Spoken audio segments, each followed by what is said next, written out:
दोस्तों, आज की कहानी की शुरुआत होती है हरियाणा के एक जाने माने शहर गुड़गांव से। उसे गुरुग्राम के नाम से भी जाना जाता है। यहीं पर एक लोकेलिटी है ग्वाल पहाड़ी। इसी लोकेलिटी में सोसाइटी अंसल वैली है। तो बात 2018 की है। अंसल वैली व्यू सोसाइटी के टावर नंबर 3 में 8th फ्लोर के फ्लैट नंबर 804 में एक छोटा सा परिवार रहा करता था। इसमें थे पति विक्रम चौहान और पत्नी दीपिका चौहान और इनके 2 बच्चे भी थे, 4 साल की एक बेटी और 6 महीने का एक बेटा। वैसे विक्रम एक रेप्यूटेड इंफ्रास्ट्रक्चर डेवलपमेंट फर्म में सीनियर एग्जीक्यूटिव थे। वहीं दीपिका भी एक जाने माने बैंक में जॉब करती थी। मतलब वो परिवार काफी सक्सेसफुल था। किसी भी चीज की कमी नहीं थी, सब कुछ ठीक था। अब दिन आता है 27 अक्टूबर 2018। इस दिन करवा चौथ का त्योहार था। इस फेस्टिवल में पत्नी अपने पति की लंबी उम्र के लिए व्रत रखती है, तो दीपिका ने भी ऐसे ही अपने पति विक्रम की लंबी उम्र के लिए व्रत रखा हुआ था। रात में 9:30 बजे के आसपास दीपिका ने विक्रम से कहा कि वो बालकनी में चांद देखने के लिए जा रही है ताकि करवा चौथ की पूजा कर सके। उस वक्त विक्रम अपने बच्चों के साथ बेडरूम में टाइम स्पेंड कर रहे थे और उनके साथ खेल कूद रहे थे। अब उसके कुछ मिनटों के बाद 9:37 पर बिल्डिंग के नीचे ग्राउंड फ्लोर पर एक जोर से कुछ गिरने की आवाज आती है, जैसे कोई भारी भरकम चीज जमीन से टकरा गई हो। ऐसी आवाज सुनने के बाद वहां के वॉचमैन, सिक्योरिटी गार्ड और बिल्डिंग के आसपास टहल रहे लोग स्पॉट पर आ जाते हैं। उन्होंने देखा कि वहां एक महिला गिरी पड़ी है। जब वो लोग पास गए तो पता चला कि वो तो दीपिका है। यहाँ पर लोग अपने नेबर्स वगैरह को अच्छे से जानते थे। दीपिका चौहान 8वें फ्लोर पर रहती थी, यानी वो वहीं से गिरी है। वैसे इसी सोसाइटी में दीपिका के एक भाई हिमांशु आहूजा भी रहते हैं। किसी जान पहचान वाले ने उनको वो बात बताई कि आपकी बहन के साथ ऐसे ऐसे हो गया है। वो तभी भागकर वहां पर पहुंचते हैं। वो अपनी बहन को सोसाइटी के कुछ लोगों की मदद से फौरन हॉस्पिटल लेकर गए। इसी बीच सिक्योरिटी गार्ड ने ध्यान दिया कि दीपिका के पति विक्रम कहाँ पे हैं, यहाँ दिख नहीं रहे हैं। उसके बाद वो सिक्योरिटी गार्ड विक्रम के फ्लैट पर जाते हैं। वहां विक्रम ने दरवाजा खोला। सोसाइटी गार्ड ने उन्हें सारी चीजें बताई कि आपकी पत्नी बिल्डिंग से नीचे गिर गई है, उसको हॉस्पिटल लेकर गए हैं। वो सुनते ही विक्रम भी हैरान परेशान हो जाते हैं। वो भी भागे भागे हॉस्पिटल पहुंचे। वहां पर पहुंचकर पता चला कि दीपिका की मृत्यु हो चुकी है। घर में दुख का पहाड़ टूट पड़ा। इनके तो छोटे छोटे बच्चे थे, उनका क्या होगा, उन्हें कैसे संभालेंगे। अब चूंकि वो एक्सीडेंट का केस है तो हॉस्पिटल वालों ने पुलिस को कॉल कर दिया। थोड़ी ही देर में पुलिस हॉस्पिटल पहुंचती है। फिर थोड़ी बातचीत होती है कि आखिर वो सब कुछ कैसे हुआ था। विक्रम ने पुलिस को बताया कि दीपिका करवा चौथ की पूजा की तैयारी कर रही थी। उसने कहा कि वो चांद देखने के लिए बालकनी में जा रही है। फिर उसके थोड़ी देर के बाद गिरने की आवाज आती है। आगे सिक्योरिटी गार्ड के जरिए दीपिका की बिल्डिंग से गिरने की विक्रम को सूचना मिली थी। पुलिस ने थोड़ा ध्यान दिया कि विक्रम के हाथ पर कुछ चोटें लगी हुई हैं, घाव के निशान हैं, हाथ में एक जगह पर बैंडेज भी लगा हुआ है। पुलिस के पूछने पर उसने कहा कि छोटा सा एक्सीडेंट हो गया था। वो आगे बताता है कि पिछले कई महीनों से दीपिका थोड़ी गुमसुम सी रह रही थी। उसको देखकर ऐसा लग रहा था कि वो डिप्रेशन में है। शायद इसी वजह से उसने बिल्डिंग से छलांग लगा दी होगी। अब वो सब कुछ सुनकर पुलिस की एक टीम दीपिका के फ्लैट पर जाती है जहां से उसने छलांग लगाई थी। उन्होंने वहां पर देखा कि बालकनी में कुछ गमले टूटे हुए हैं। शायद वो इन्हीं गमलों पर चढ़कर कूदी होगी। इसी बीच सोसाइटी के लोगों से पूछताछ करने पर पता चला कि पति पत्नी के बीच रिश्ते ठीक नहीं थे। इनमें आए दिन झगड़े होते थे। विक्रम ने कई बार दीपिका पर हाथ भी उठाया था। ऐसी चीजें सुनकर अब पुलिस को थोड़ा थोड़ा शक विक्रम पर भी होने लगता है। उधर रात में ही 3 से 3:30 बजे तक दीपिका के पिता हरिकृष्ण आहूजा भी हॉस्पिटल पहुंचते हैं। उन्हें उस वक्त कोई आइडिया नहीं था कि क्या हुआ है। बेटे हिमांशु ने कॉल करके उनसे बस इतना कहा था कि दीपिका बिल्डिंग से नीचे गिर गई है, हॉस्पिटल में एडमिट है। 28 अक्टूबर के दिन हरिकृष्ण आहूजा अपने दामाद के खिलाफ DLF फेज 1 थाने में कंप्लेंट दर्ज करवाते हैं। दामाद ने बेटी को बिल्डिंग से धक्का दिया होगा क्योंकि पिछले 6 महीने से इनके रिश्ते ठीक नहीं थे, झगड़े होते थे। पिता का पूरा शक अपने दामाद पर ही था। पुलिस भी इस बात को गंभीरता से लेती है। उन्होंने विक्रम को अपनी कस्टडी में लिया और सख्ती से पूछताछ शुरू कर दी। साथ में उसके और दीपिका के मोबाइल फोन को भी कब्जे में लेकर जांच शुरू कर दी। सोसाइटी के लोगों से भी अच्छे से पूछताछ की। यहाँ पुलिस ने विक्रम और दीपिका के बैकग्राउंड के बारे में जानकारी जुटानी शुरू कर दी, जैसे कि वो लोग कब यहाँ पर आए थे, इनके बीच रिश्ते कैसे हैं, काम धंधों में कोई दुश्मन हो वगैरह वगैरह। दोनों के ही घर वालों से यानी उनके माता पिता से भी बातचीत की जाती है। फरवरी 2012 में दीपिका और विक्रम की शादी हुई थी। इनकी लव कम अरेंज मैरिज थी। दोनों के ही घर वाले शादी को लेकर बहुत खुश थे। जहां पर पति एक प्राइवेट फर्म में काम करते थे, वहीं पत्नी बैंक में काम करती थी। दोनों सक्सेसफुल थे। उन्होंने 2015 में अपना खुद का घर खरीदने का प्लान बनाया क्योंकि अब उनका परिवार बड़ा हो रहा था, शादी हो चुकी थी, तो अब ज़्यादा स्पेस चाहिए था। इसी दौरान एक और कपल था जो कि अंसल वैली सोसाइटी में रहा करता था। इसमें थे शेफाली भसीन तिवारी और उनके पति कुणाल तिवारी। शेफाली एक जर्नलिस्ट थी और फ्रीलांस के तौर पर काम करती थी, यानी वो किसी भी न्यूज़ एजेंसी से नहीं जुड़ी थी, खुद ही अलग अलग एजेंसी के लिए काम करती थी और उनसे पैसे चार्ज करती थी। वहीं उसके पति कुणाल एक बिजनेसमैन थे। वैसे इन दोनों की लव मैरिज हुई थी, दोनों कॉलेज के टाइम से ही प्यार करते थे। इस तिवारी कपल के अंसल वैली सोसाइटी में दो फ्लैट थे। एक में तो वो खुद रह रहे थे और दूसरा फ्लैट खाली पड़ा हुआ था। वो लोग इस खाली पड़े अपार्टमेंट को बेचना चाह रहे थे। उधर चौहान कपल भी फ्लैट ढूंढ रहे थे, तो ऐसे करके किसी ब्रोकर के जरिए विक्रम और दीपिका वो फ्लैट खरीद लेते हैं। 2015 में ही वो दोनों यहाँ पर शिफ्ट हो गए। 2018 में इनका एक बेटा हुआ। जब बिल्डिंग से गिरकर दीपिका की मृत्यु हुई तो उस टाइम उनका बेटा केवल 6 महीने का था। उधर पुलिस विक्रम से लगातार पूछताछ कर रही थी, अपने तरीके से उसे आजमा रही थी, लेकिन वो आदमी मानने को तैयार ही नहीं था कि उसने अपनी पत्नी का कत्ल किया है। वहीं सोसाइटी के लोगों से बातचीत करने के दौरान एक बात महिला पुलिस के सामने आती है। इनका फ्लैट विक्रम की बिल्डिंग के सामने वाली बिल्डिंग में था, वो भी 8वीं मंजिल पर। ऐसे अगर देखा जाए तो इनका और विक्रम का फ्लैट बिल्कुल आमने सामने था। उन्होंने पुलिस को बयान दिया कि 27 अक्टूबर की रात 9:30 बजे के आसपास उन्होंने बालकनी में विक्रम और दीपिका को देखा था। साथ में वहां पर एक और शख्स मौजूद था, उसका नाम था अमित चौहान। वो आदमी विक्रम का भाई था, अक्सर इस सोसाइटी में आता रहता था, इसलिए विटनेस उसको पहचान गई थी। तो उस रात विक्रम दीपिका को लेकर बालकनी में आया और अमित के साथ मिलकर उसने उसे धक्का दे दिया। वैसे आई विटनेस का नाम था लीना। अब उन्होंने वो चीज देखी तो वो अपने पति सुरेंद्र को बुलाती है। उन्होंने भी इस घटना को होते हुए अपनी आंखों से देख लिया था, यानी लीना और सुरेंद्र एक चश्मदीद गवाह थे। विक्रम अभी भी सारी चीजों से इनकार करता है। भला वो ऐसा क्यों करेगा? अपनी बीवी का कत्ल वो क्यों करेगा, जबकि उसके 2 बच्चे भी हैं। दीपिका और विक्रम के फोन को भी पुलिस खंगाल ही रही थी। अब अगले दिन यानी 29 अक्टूबर को पुलिस विक्रम और दीपिका के फ्लैट पर जाती है, क्राइम को रिक्रिएट करने के लिए, ताकि पता चल सके कि दीपिका खुद से कूदी थी या उसे धक्का दिया गया था। पुलिस को बालकनी में टूटे हुए गमलों के सिवा और कुछ नहीं मिलता। वो बालकनी भी ऊंची थी, इसलिए दीपिका ऐसे ही आसानी से कूद नहीं सकती थी। गमलों पर ही चढ़कर कूदने की कोशिश की होगी, या फिर अगर इन्हें धक्का दिया गया तो चश्मदीद का बयान तो है ही कि विक्रम और अमित को देखा था दीपिका को धक्का देते हुए। इधर पुलिस की एक और टीम लग गई अमित को ढूंढने के लिए, मगर वो आदमी मिल ही नहीं रहा था। पुलिस ने उसके घर से लेकर उसके काम करने वाले ऑफिस तक सब जगह पता किया, लेकिन अमित कहीं पर भी नहीं था।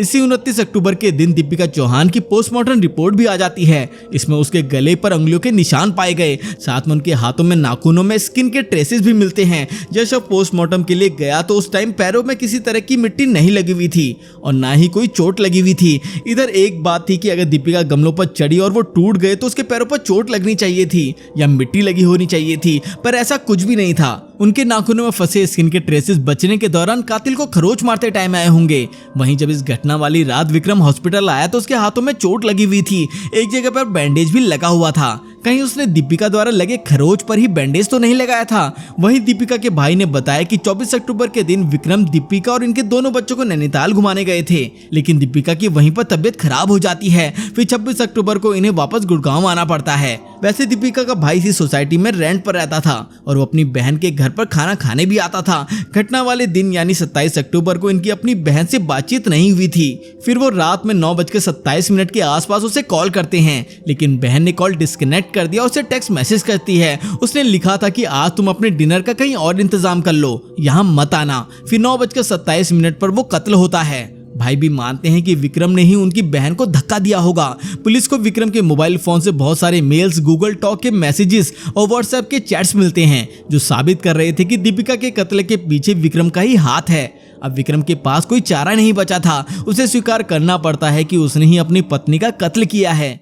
जब विक्रम और दीपिका दोनों यहाँ अंसल वैली सोसाइटी में आए तो विक्रम की मुलाकात शेफाली तिवारी से होती है, जिसका फ्लैट विक्रम ने खरीदा था। चूंकि शेफाली अंसल वैली में ही रहती थी तो कभी कभी हेल्प करने के लिए विक्रम के घर पर आती थी, उन्हें शिफ्ट होने में मदद भी कर रही थी। ऐसे करते करते दोनों मिलने लगे, इनमें बातचीत होती रही और फिर दोस्ती हो गई। दोनों को एक दूसरे का साथ काफी पसंद आया। एक तरफ था विक्रम जिसकी वाइफ और 2 बच्चे थे, और दूसरी तरफ थी शेफाली जिसने अपनी मर्जी से शादी की थी और उसकी एक बेटी भी थी। यहाँ विक्रम और शेफाली को एक दूसरे से प्यार हो जाता है। वैसे विक्रम अपना काम खत्म करने के बाद थोड़ा जल्दी घर पर आता था, वहीं उसकी पत्नी दीपिका थोड़ा लेट आती थी। इस तरफ विक्रम शेफाली से अपने घर पर ही मिलता था। अब चूंकि दोनों एक ही सोसाइटी में रहते हैं, उन्हें आसपास के लोग देखते भी थे। धीरे धीरे वो बातें दोनों के घरों में पहुंचती है। शेफाली के पति ने उससे सारी चीजें पूछी। उसने कहा कि विक्रम बस एक अच्छा दोस्त है और कुछ भी नहीं। वहीं शेफाली ने भी अपने पति विक्रम से शेफाली के बारे में पूछा। उसने भी कहा कि शेफाली बस उसकी दोस्त है और कुछ भी नहीं। वो दोनों ही अपने रिश्तों को लेकर अपने पार्टनर से छिपा रहे थे। नवंबर 2017 से उनका अफेयर शुरू हो चुका था। अप्रैल 2018 में विक्रम और शेफाली लेह लद्दाख घूमने के लिए जाते हैं। पुलिस को इनके मेल्स और मैसेजेस वगैरह से पता चला था। वो टूर 5 दिनों का था और वो दोनों ही पति और पत्नी के तौर पर एक साथ घूमने के लिए गए थे। वहीं पर इनमें बात होती है कि अब इन्हें शादी कर लेनी चाहिए, मगर इनकी तो पहले से ही अलग अलग शादी हो चुकी है। वो डिसाइड कर लेते हैं कि अब ये अपने पार्टनर्स को डिवोर्स देकर एक दूसरे से शादी करेंगे। ट्रिप से वापस घर आने के बाद शेफाली ने अपने पति कुणाल से बात की। उसको सब कुछ सच सच बता दिया कि वो विक्रम से प्यार करती है।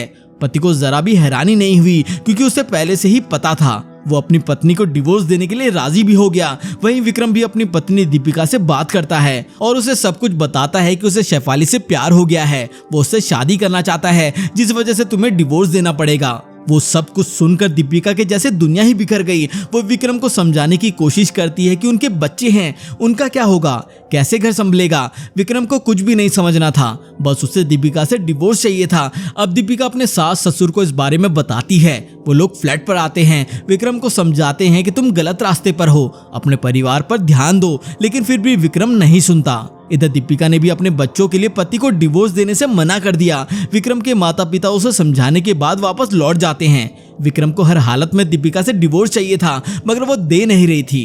तो अब वो आदमी अपनी पत्नी पर हाथ उठाना शुरू कर देता है, मारने पीटने लगता है, रोज उसको परेशान करता है। उसके पीछे उसकी एक ही सोच थी कि कभी ना कभी वो परेशान होकर उसे डिवोर्स दे ही देगी। मगर दीपिका अपने बच्चों के भविष्य के लिए सब कुछ सहन करती रहती है। आगे विक्रम की वो सारी हरकतें दीपिका ने विक्रम के माता पिता को बता दी। वो दोबारा आते हैं और इस बार ससुर ने विक्रम पर यानी अपने बेटे पर हाथ उठाया। उसको समझाया कि शेफाली से दूर रहो, अपने परिवार पर ध्यान दो, फालतू चीजों में मत पड़ो। विक्रम कहता है ठीक है, अब वो उससे बात नहीं करेगा। माँ बाप फिर से वापस चले गए, लेकिन विक्रम नहीं बदला। वो लगातार शेफाली के टच में था। शेफाली उससे गूगल मेल पर, गूगल टॉक पर और व्हाट्सएप पर बात करती थी। पुलिस को तफ्तीश के दौरान इनकी कुछ आपत्तिजनक फोटोज भी मिलती है। जुलाई अगस्त के बीच शेफाली ने विक्रम को बताया कि वो उसके बच्चे की मां बनने वाली है। अब बच्चे के जन्म से पहले उसे शादी करनी होगी, क्योंकि वो भी अपने पति को छोड़ चुकी है। और वो बोलती है कि तुम भी अपनी पत्नी से दूर हो जाओ। अब यहीं से दीपिका को लेकर विक्रम और शेफाली के बीच साजिश पनपने लगी। अब उसे रास्ते से हटाना ही पड़ेगा। वो लोग जब लद्दाख घूमने के लिए गए थे, तो उसी के बारे में सोचकर शेफाली को एक आइडिया आता है। उसने विक्रम से कहा कि तुम अपनी पत्नी को घुमाने के लिए किसी पहाड़ी इलाके में लेकर जाओ और फिर उसको पहाड़ी से धक्का दे देना, बोलना कि वो फिसलकर गिर गई, वो एक एक्सीडेंट होगा। अक्टूबर में वो सारी बातें चल रही थी। विक्रम को आइडिया पसंद आता है।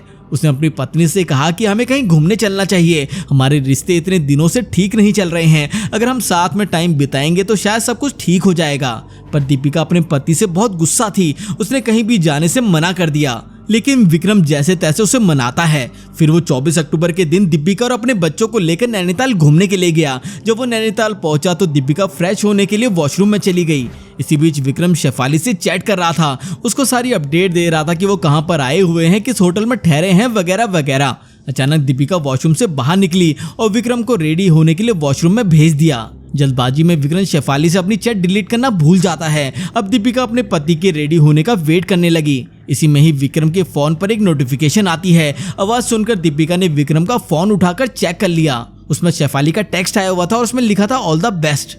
दीपिका को वो देखकर थोड़ा अजीब लगता है कि शेफाली ऑल द बेस्ट क्यों बोल रही है। अब उसने अपने पति के मैसेज पढ़ने शुरू कर दिए। विक्रम ने शेफाली को मैसेज भेजा था कि वो प्लान को सक्सेसफुल करके ही लौटेगा, इसलिए शेफाली ने लिखा था ऑल द बेस्ट। दीपिका समझ गई कि कुछ तो गड़बड़ है, विक्रम जरूर उसके साथ कुछ गलत करेगा। विक्रम के वॉशरूम से बाहर निकलने से पहले ही दीपिका फोन रख देती है। अब वो ऐसे एक्ट करने लगी जैसे उसे कुछ पता ही नहीं है। विक्रम ने दीपिका से कहा कि चलो घूमने चले, मगर दीपिका सरदर्द का बहाना देकर होटल में ही रुक जाती है। 26 अक्टूबर के दिन 11:41 पर उसने लिखा, लगता है दीपिका पहाड़ी पर नहीं जाएगी क्योंकि उसकी पहाड़ों को देखकर तबीयत खराब हो गई है। वैसे दीपिका को शुरुआत से ही ऊंचाइयों से डर लगता है। शेफाली को विक्रम के मैसेज पर बहुत गुस्सा आता है और उसने उसको लूजर बोल दिया। एक काम भी ठीक से नहीं होता।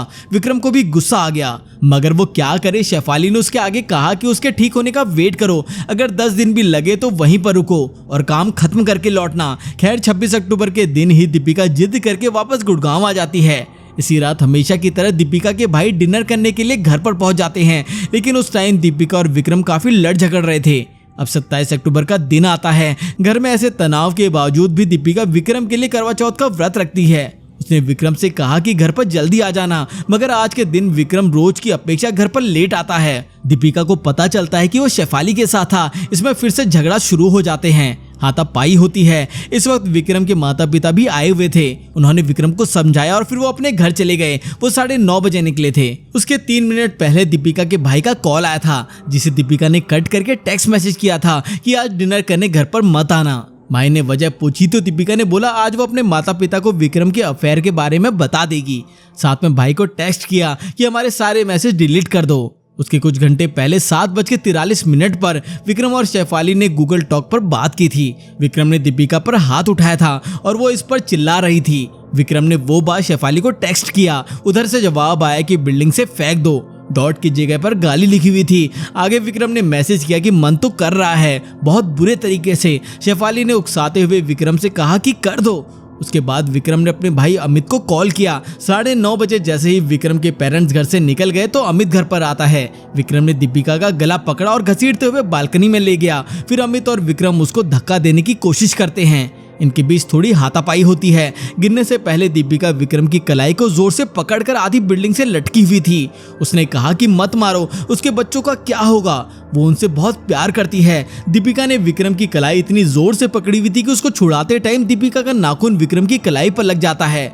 उसको खरोंचे लग गई। 9:37 पर दीपिका बिल्डिंग से नीचे गिर जाती है और अमित तुरंत वहां से निकल गया। विक्रम ने कलाई पर बैंडेज लगाई। फिर उसने अपनी बालकनी में रखे कुछ गमले भी तोड़ दिए ताकि लगे कि दीपिका गमलों में चढ़कर बालकनी से कूदी थी। फिर उसके कुछ देर बाद सिक्योरिटी गार्ड खबर सुनाने के लिए विक्रम के फ्लैट पर आते हैं।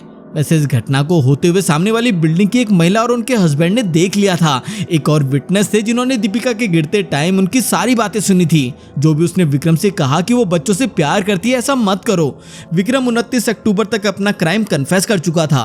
13 नवंबर तक शेफाली को भी पुलिस उठाती है, लेकिन अमित चौहान फरार था। शेफाली ने कोर्ट में बेल के लिए अप्लाई किया। कोर्ट उसको बेल भी दे देती है क्योंकि वो 7 महीने की गर्भवती थी। 29 जनवरी 2019 को उसने एक बेटे को जन्म भी दिया था। वैसे इस बेटे के बर्थ सर्टिफिकेट पर पिता के नाम की जगह कुणाल तिवारी था, ना कि विक्रम चौहान।